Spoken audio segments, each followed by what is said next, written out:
거룩한 주님의 날을 맞아 성전에 나와 하나님께 예배할 수 있게 하심을 감사합니다. 주님의 십자가 은혜를 생각하면 주님의 뜻에 따라 주님의 나라와 의를 구하며 사는 것이 지극히 마땅함에도 육신의 정욕과 안목의 정욕, 이생의 자랑을 따라 살 때가 많았습니다. 무엇을 먹을까? 무엇을 마실까? 무엇을 입을까에 매달려 하나님의 영광을 가리울 때가 너무 많았음을 고백합니다. 오라, 우리가 서로 변론하다 너희 죄가 주홍과 같을지라도 눈과 같이 희어질 것이요 진홍같이 붉을지라도 양털같이 되리라 하신 주님의 말씀을 기억하며 예수 그리스도의 보혈을 의지하고 오늘 여기 나와왔사오니 우리 죄를 용서하여 주시옵소서. 이 시간 저희가 순전한 제물이 되게 하시고 하나님이 기뻐 받으셨던 아벨의 제사와 같은 예배가 되게 하시옵소서. 세상의 주인 되시는 하나님, 세상은 지금 코로나로 인해 사회적 거리두기와 손 씻기, 비대면이 일상이 되었습니다. 마스크 없이는 대중교통을 이용할 수도, 식당 출입을 할 수도, 목욕탕이나 사무실 건물 출입도 할 수 없게 되었습니다. 하루에도 몇 번씩 체온 측정, 방문자 목록 작성, 서명, QR코드 체크인을 해야만 합니다. 마치 코로나 바이러스가 세상의 주인이 된 듯합니다. 세상의 주인이신 주님, 코로나를 통하여 세상의 주인이 하나님이심을 확실히 증명케 하시고 저희들이 그 소중한 도구가 되도록 역사하시옵소서. 저희들의 믿음을 통해 세상의 주인 되시는 주님을 증거하게 하시옵소서. 그러기 위해서는 모든 신자들이 날마다 깨어서 기도하게 하시옵소서. 예수 그리스도의 이름으로 무엇이든지 구하면 주시리라 약속하신 하나님, 초대교회의 믿음의 선진들처럼 기도하고 충성하는 신자들이 되게 하시옵소서. 국가와 민족을 위해서, 어려운 이웃과 소외된 사람들을 위해서 깨어서 기도하게 하시옵소서. 구하라 주실 것이요 찾으라 찾을 것이요 두드리라 열릴 것이라 하신 말씀에 의지하여 날마다 구하고 찾고 두드리는 정성과 노력과 끈기로 생활하게 하시옵소서. 기도를 들어주시는 하나님, 세상에 십자가는 많아도 예수 그리스도의 공의와 사랑을 찾아보기 어려운 시대입니다. 그러나 우리 무진 교회는 주님께서 피 흘려 교회를 세우신 뜻을 날마다 새롭게 새기게 하시고 교회가 가야 할 길을 바로 가는 아름다운 교회가 되게 하시옵소서. 매일매일 말씀에 비추어 연단하는 교회, 살아 움직이는 교회가 되게 하시옵소서. 믿음과 사랑, 예수 그리스도를 향한 소망이 있는 교회가 되게 하시옵소서. 그리스도를 본받아 서로가 서로를 섬기며 매일 낮아지기 힘쓰는 무진 교회가 되게 하여 주시옵소서. 특별히 몸과 마음이 아파 고통받고 신음하는 교우들을 위해서도, 또 고국 땅에 와서 새로운 꿈을 가꾸고 있는 고려인 마을과 이를 위해 수고하고 있는 신조야 대표를 위해서도 기도하는 교회가 되게 하여 주시옵소서. 주님께서 친히 세우신 종 장관절 목사님에게 육체의 건강과 성령의 은혜를 더하셔서 말씀을 능력 있게 전할 수 있도록 인도하여 주시옵소서. 또한 그 말씀이 교우들의 마음밭에 잘 뿌리내려 코로나 상황 속에서 오히려 더 잘 자라게 역사하시옵소서. 각 기관에서 일을 맡은 종들에게 충성하는 믿음을 주시고 그로 인해 은혜를 체험하게 하여 주시옵소서. 이 시간 저희들이 말씀과 기도로 드리는 이 예배를 축복하여 주시고 저희들은 말씀에 의지해서 더 깊은 곳에 그물을 던지는 결단의 시간이 되기를 원하오며 십자가에서 피 흘리심으로 우리를 구원하신 예수 그리스도의 이름으로 기도드리옵나이다. 아멘. 우리에게 주시는 하나님의 말씀입니다. 구약성경 출애굽기 3장 11절입니다.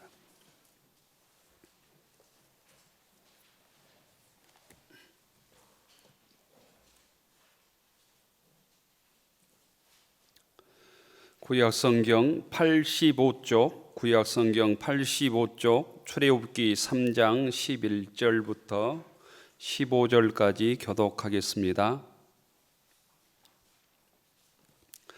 출애굽기 3장 11절. 모세가 하나님께 아뢰되 내가 누구이기에 바로에게 가며 이스라엘 자손을 애굽에서 인도하여 내리이까.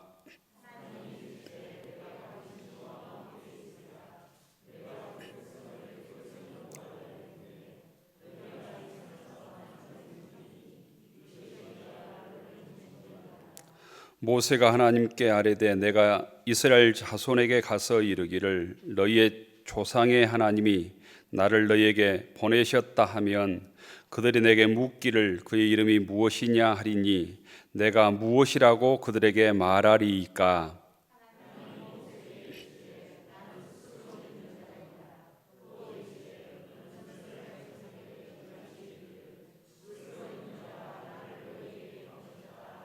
같이 읽읍시다.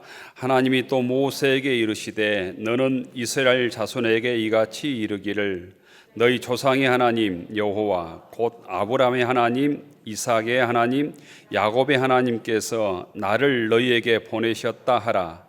이는 나의 영원한 이름이요 대대로 기억할 나의 칭호니라. 아멘. 신약성경 마태복음 28장 16절입니다. 신약성경 52쪽 마태복음 28장 16절부터 20절까지 교독하겠습니다. 열한 제자가 갈릴리에 가서 예수께서 지시하신 산에 이르러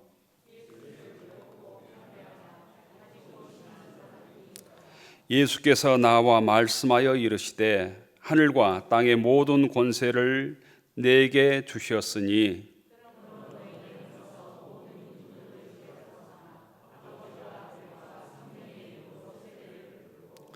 내가 너희에게 분부한 모든 것을 가르쳐 지키게 하라.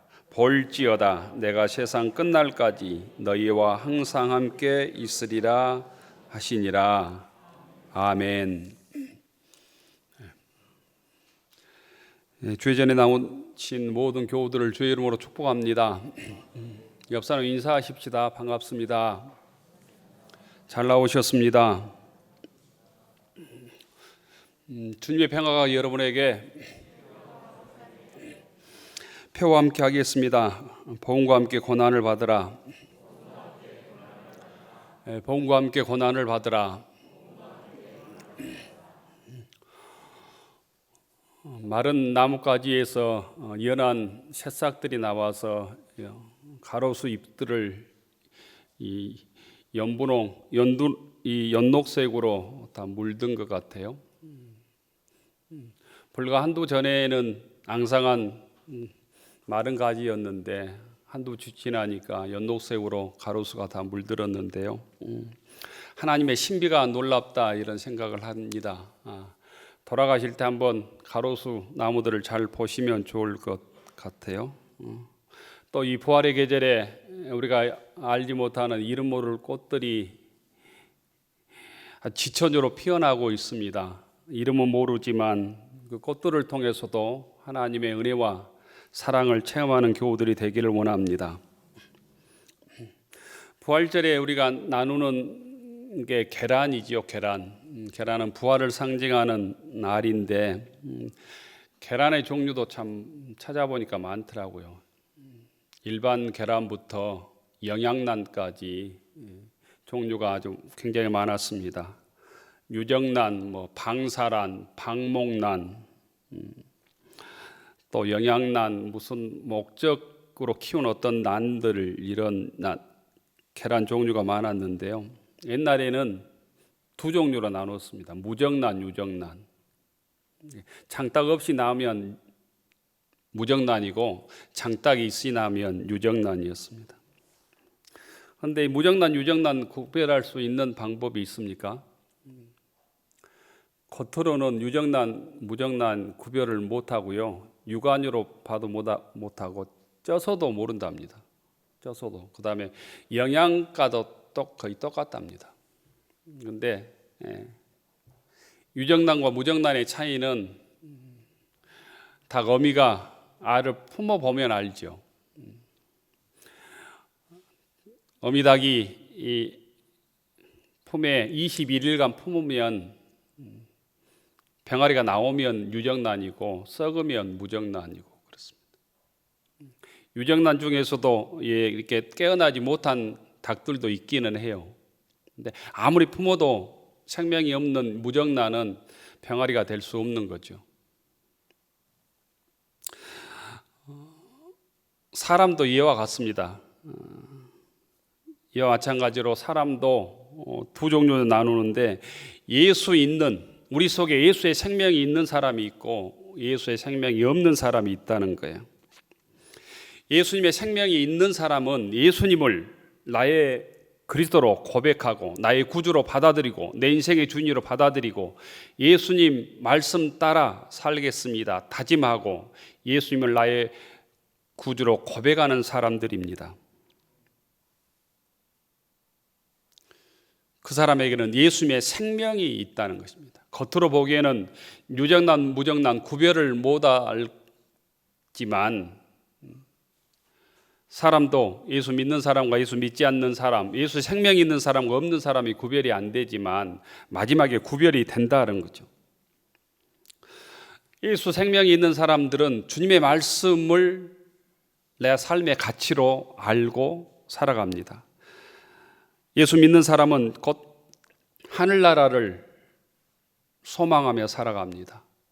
예수 믿는 사람은 하나님의 말씀을 내 삶의 기준으로, 내 인생의 기준으로 두고 살아갑니다. 그러나 예수 없는 사람, 예수 믿지 않는 사람은 이 영적인 진리를 모르는 채 세속적인 것에 목적을 두고 인생을 삽니다. 영적으로는 소망 없는 인생이라고 우리들에게 알려주고 있습니다. 예수 안에 하나님의 생명이 있음을 믿을 수 있기를 바랍니다. 우리가 예수를 영접하는 순간 하나님께서 성령을 통하여 우리를 어둠에서 물리쳐 주십니다. 사망의 법을 몰아냅니다. 그리고 새 사람으로 거듭나게 합니다. 이것을 중생이라는 표현도 쓰고 거듭남이라는 표현도 씁니다. 예수 믿고 성령으로 거듭난 사람이 곧 그리스도인입니다. 예수 안에 속한 사람입니다.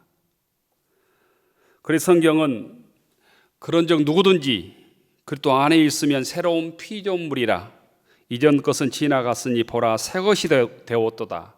고린도후서 5장 17절에 사도 바울은 이렇게 고백하고 있는 것입니다. 우리 모든 교우가 예수님 안에 있어서 그리스도 안에 있어서 새로운 피조물로 하나님의 생명을 소유한 하나님의 자녀로 살아갈 수 있기를 축원합니다. 그런데 그 일이 어떻게 가능한가? 어떻게 새롭게 태어날 수 있는가? 어떻게 거듭나고 중생할 수 있는가? 이것은 우리의 힘을 넘어서는 일입니다. 오직 하나님의 영인 보혜사 성령께서 우리를 새롭게 해 주셔야 합니다. 이 시간 모든 교우들에게 주님께서 우리를 보호하시고 우리를 도우시는 보혜사 성령을 보내주시기를 바랍니다. 보혜사 성령으로 충만할 때 오늘 성경에 나오는 제자들이 주의 사명을 감당할 수 있었습니다. 오늘 읽은 마태복음 28장 말씀은 예수님께서 부활하시고 40일간 이곳에서 계시다가 승천하기 전에 마지막에 남기신 말씀입니다. 흔히 이런 말씀을 유언이라고 합니다. 유언.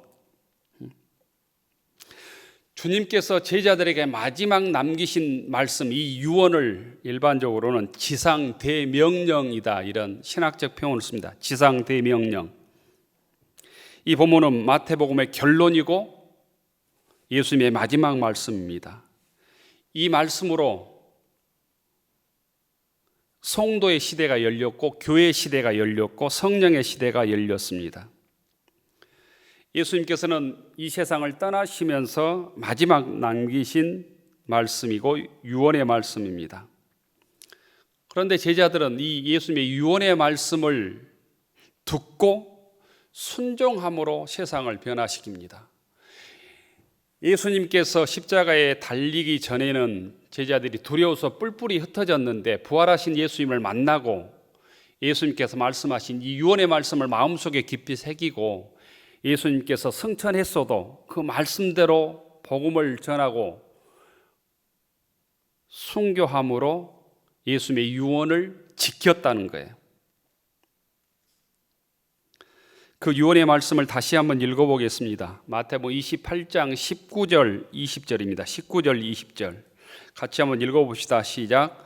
그러므로 너희는 가서 모든 민족을 제자로 삼아 아버지와 아들과 성령의 이름으로 세례를 베풀고 내가 너희에게 분부한 모든 것을 가르쳐 지키게 하라. 볼지어다 내가 세상 끝날까지 너희와 항상 함께 있으리라 하시니라. 이 말씀이 예수님의 지상 명령입니다. 지상 대명령이라고 부릅니다. 이 말씀을 보면 크게 네 가지 뭐뭘 해라 이 동사가 나옵니다. 가라, 첫째는 가라. 너희는 가서, 그 다음에 제자를 삼으라. 모든 민족으로 제자를 삼으라. 그리고 아들과 성령의 이름으로 세례를 주라. 그리고 가르쳐 지키게 하라. 이런 네 가지 동사 명령형이 나옵니다. 이 네 가지 동사 중에서 가장 중요한 본동사는 제자 삼으라는 것입니다. 제자 삼으라. 그러니까 중요한 것은 모든 족속에게로 가서 세례 주고 가르쳐서 제자를 삼으라. 이게 주님의 명령입니다.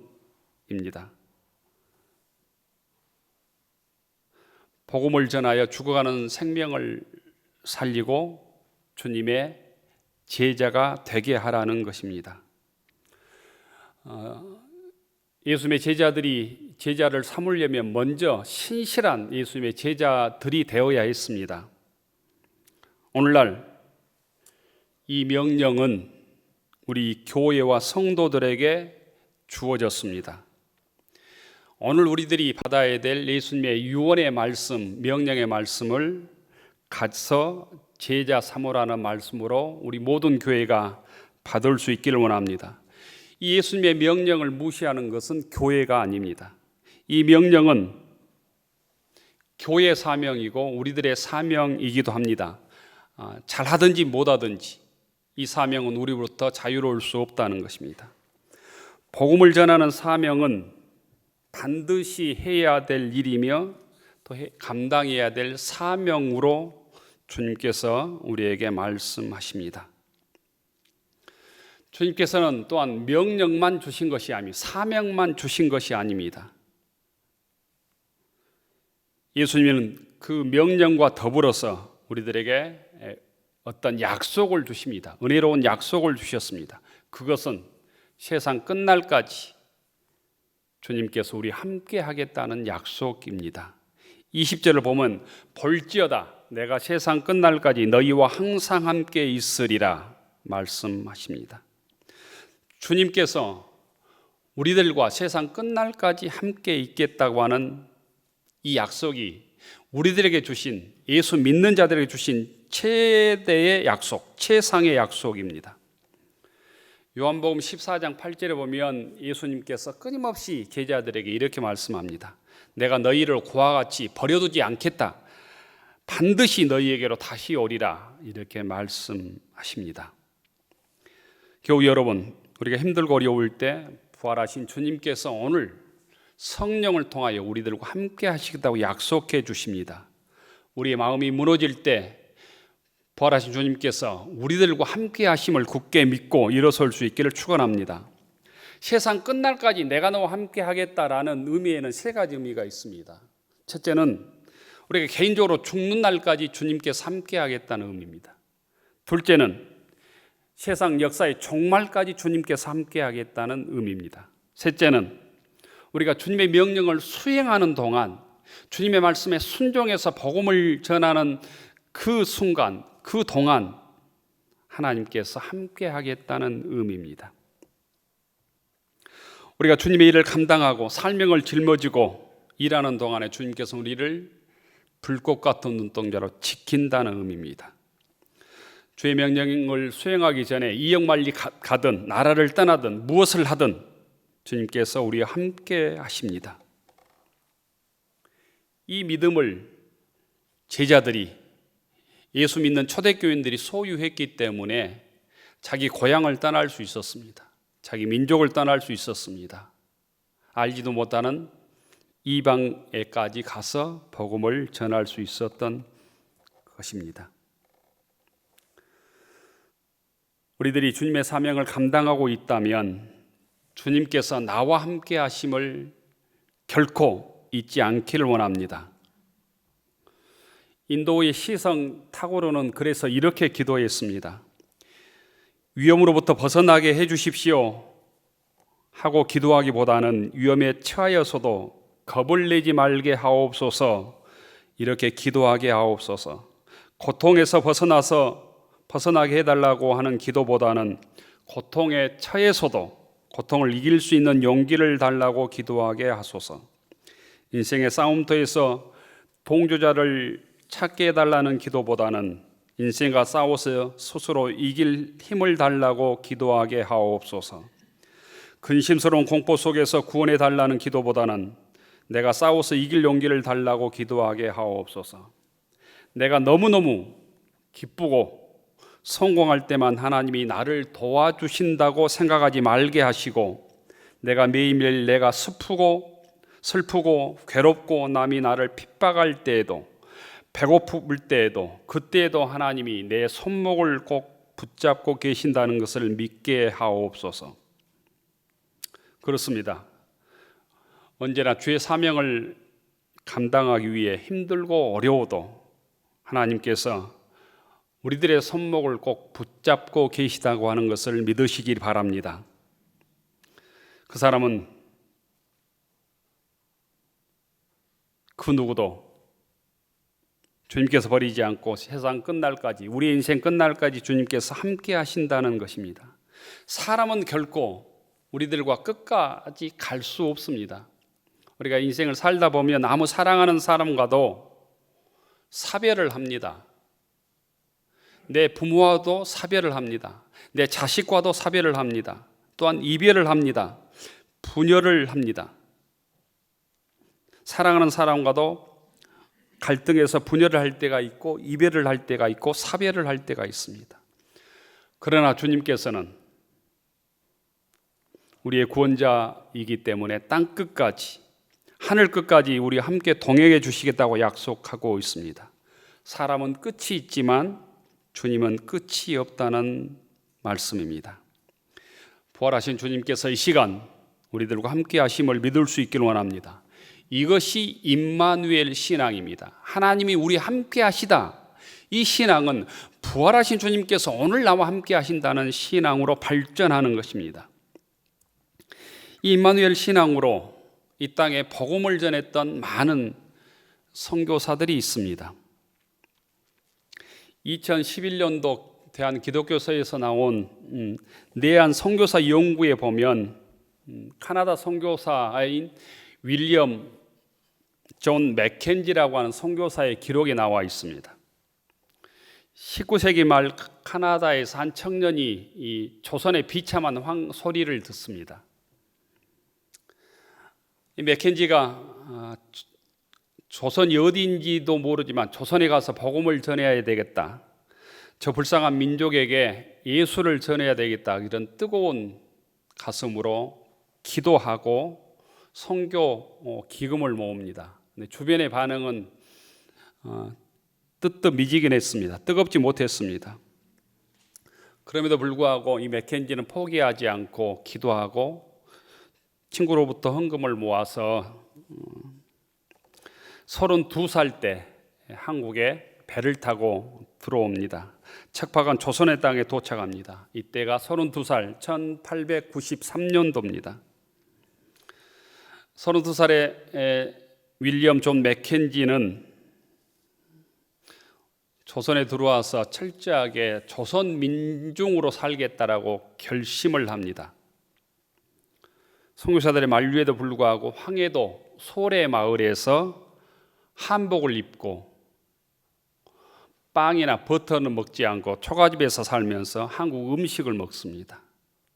특별히 이 된장, 고추장을 아주 열심히 먹었답니다. 문제는 이 버터와 치즈만 먹고 살았던 맥켄지가 이 한국 음식을 먹으니까 위장에 탈이 났습니다. 얼마 못 가지 않아서 큰 탈이 나서 그 소식을 들은 서울의 언더우드 선교사가 버터와 치즈, 우유와 설탕을 보냅니다. 그리고 케이크도 보냅니다. 그 선물을 받고 맥켄지 선교사가 아주 펑펑 울었다고 일기에는 써져 있습니다. 이것을 먹으면 다시는 한국 사람들에게 복음을 전하지 못하겠다 생각하고 먹지 않고 동네 사람들에게 케이크와 설탕과 우유와 치즈를 나눠주고 더 유독 한국 음식과 된장과 고추장을 먹었다고 기록하고 있습니다. 그의 일기에는 이런 글이 적혀 있습니다. 선교사들은 반드시 매일 일기를 썼습니다. 조선을 제2의 고향으로 삼고 한국인들과 살다가 마지막 나팔 소리를 들을 때까지 그들과 함께 같이 일하리라, 이런 일기의 기록이 있습니다. 맥켄지 선교사가 한 2년쯤 되자 위장에 탈이 나고 몸은 아주 쇠약해지고 결국 일사병에, 장현읍에서 전도하다가 일사병에 걸리고 맙니다. 심한 고열로 생사를 넘나듭니다. 그의 일기에는 몸이 심히 고통스러워서 글을 쓰기가 너무 힘들다, 이런 기록도 있습니다. 그러다가 1895년 7월에 곧 목숨을 잃게 됩니다. 한국에 들어와서 2년 선교한 지 목숨을 32살 청년이 34살에 목숨을 잃습니다. 황해도 소래마을 주변에서 복음을 전하다가 하나님의 부르심을 받은 것입니다. 이 맥켄지 선교사의 죽음은 소래마을 주민들에게 큰 충격을 주었습니다. 그리고 카나다의 선교부에도, 카나다 고향 교회와 선교부에도 큰 충격을 안겨주었습니다. 2년이라는 짧은 선교하다가 곧 풍토병, 일사병으로 죽어버린 이 맥켄지의 신앙을 본받아서 동네 사람들이 자력으로 교회를 세웁니다. 오직 주민들과 평신도들이 자력으로 세운 한국의 최초의 교회가 소래교회입니다. 솔래교회라고도, 송천교회라고도 하는 소래교회입니다. 황해도 장영군 대구면 송천동에 세워진 솔래교회입니다. 우리나라 최초의 교회입니다. 세문안 교회보다 1년 더 빨리 동네 사람들로부터 세워진 교회입니다. 이 교회가 세워진 데는 맥켄지 선교사의 순교가 있었다는 것입니다. 카나다 교회에서도 맥켄지 선교사의 죽음을 계기로 조선 선교에 대한 헌금을 시작합니다. 그 일을 계기로 카나다 선교부는 100명의 선교사를 전 세계에 파송합니다. 카나다 선교부가 파송되어서 우리나라 선교한 지역이 함경도 지역입니다. 이 함경도 지역은 우리나라 교단과 아주 긴밀한 연관을 가지고 있습니다. 그래서 문익환 목사든 김약연 목사 아니면 한경기 목사든 김재조 목사님이든 다 함경도 선교사들의 영향을 받았습니다. 이 맥켄지 같은 희생의 순교의 피가 곧 한국교회를 일으켜 세운 것이죠. 우리가 살고 있는 광주 지역도 이와 다르지 않습니다. 우리 광주 지역은 남장로교 선교사들이 세워진 선교한 지역이죠. 1904년에 유진별 선교자를 비롯해서 최초로 광주 지역에 선교가 시작되는데, 유진별 선교사라든가 오엔 선교사라든가 윌슨 의사라든가 이런 희생적인 선교사들의 선교로 교회가 세워지고, 제중원이라는 기독병원이 세워지고, 또 유아래 선교사로 하여금 수피아 여고가 세워지고 숭일학교가 세워지고 그렇습니다. 최근에는 광주 기독교 원목으로 5.18 광주의 실상을 사진으로 알린 헌트리 선교사까지 양림동 호신대 그 선교사 묘역에 가보면 23분의 묘지가 선교사들의 묘지가 안장이 되어 있습니다. 여기에 보면 선교사 자녀들, 어린 자녀들이 풍토병으로 자녀들이 잠들어 있는 자녀들이 7명입니다. 선교사 부인이 5명이나 있습니다. 선교사를 돕기 위해서 왔다가 풍토병으로 죽었던 선교사 친척도 3명이나 잠들어 있습니다. 이런 순교의 역사가 있었기 때문에 이 지역에 교회가 세워진 거예요. 그냥 몇 마디 말로 세워진 것이 아니다라는 것입니다. 우리는 그런 의미에서 복음의 빚진 자입니다. 이제 우리도 복음의 빚을 갚을 수 있는 시간이 되었고 능력이 되었고 물질도 하나님께서 허락해 주셨습니다. 앞으로 우리 교회가 이런 일들을 잘 감당하기를 원합니다.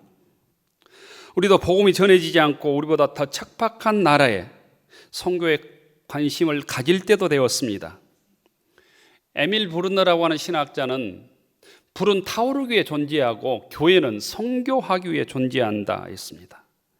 선교가 광의의 개념이지만 어떻게 이방인들이 우리에게 복음을 전해준 그 복음을 다른 사람들에게, 이 사회에 잘 전할 것인가, 우리의 숙제여야 합니다. 우리의 사명이어야 합니다.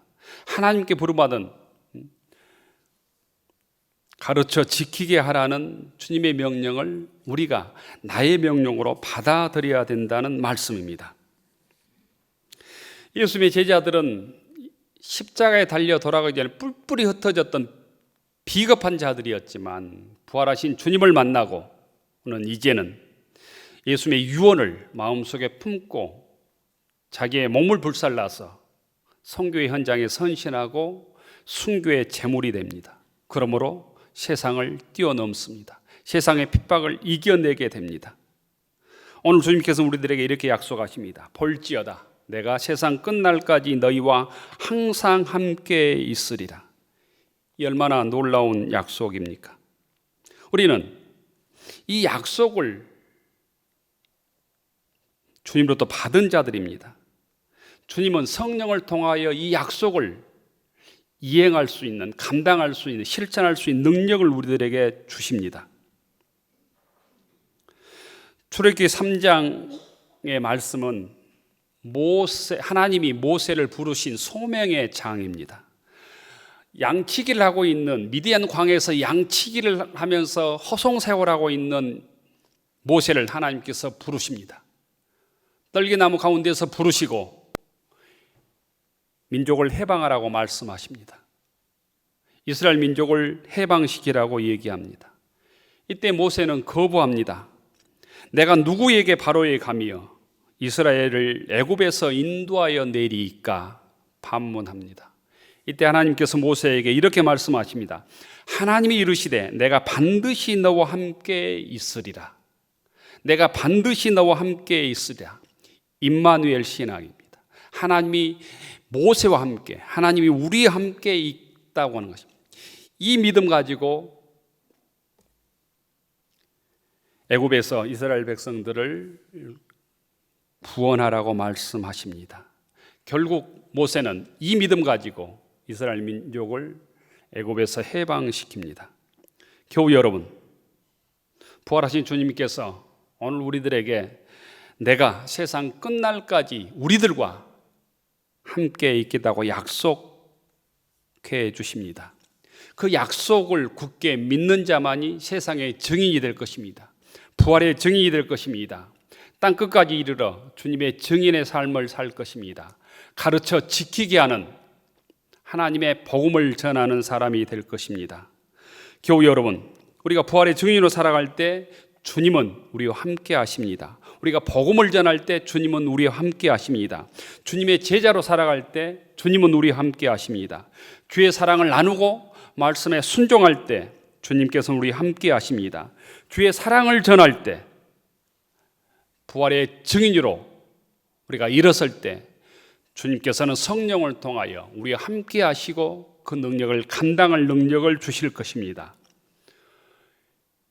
부활하신 주님께서 저들과 동행할 수 있도록 다시 부활의 증인으로 하나님 우리 함께 하시는 임마누엘의 증거를 세상 속에 드러내는 무진교회 교우들이 되기를 축원합니다.